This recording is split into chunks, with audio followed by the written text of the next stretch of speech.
Tout le monde a le droit de garder le silence. Mais pourquoi ce droit existe-t-il vraiment? À qui sert-il? Et surtout, comment peut-on l'utiliser intelligemment?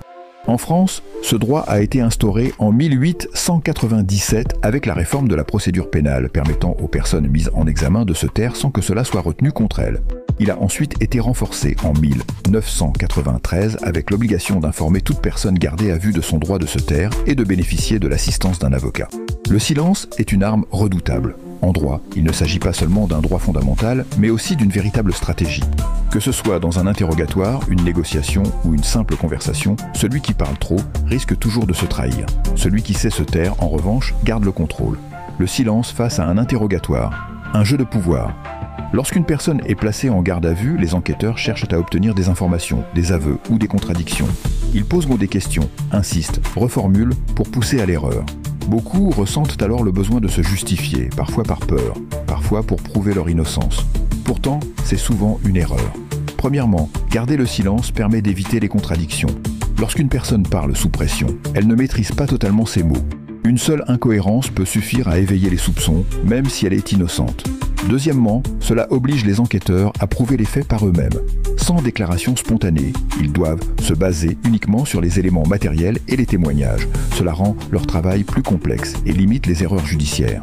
Troisièmement, le silence protège contre les techniques de manipulation.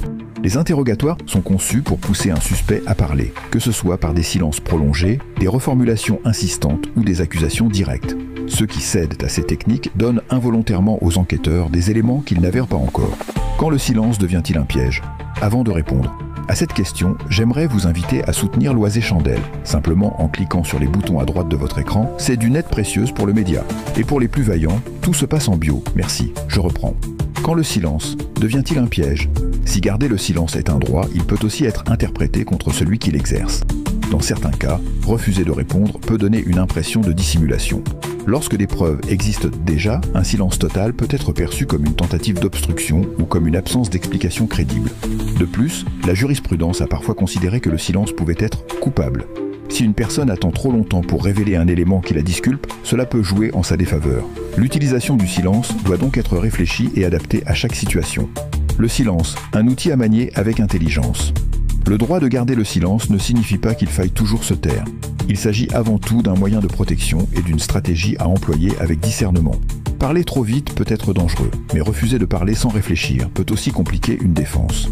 Dans toute situation, la règle d'or reste la suivante. Ne jamais parler sous le coup de l'émotion ou de la pression.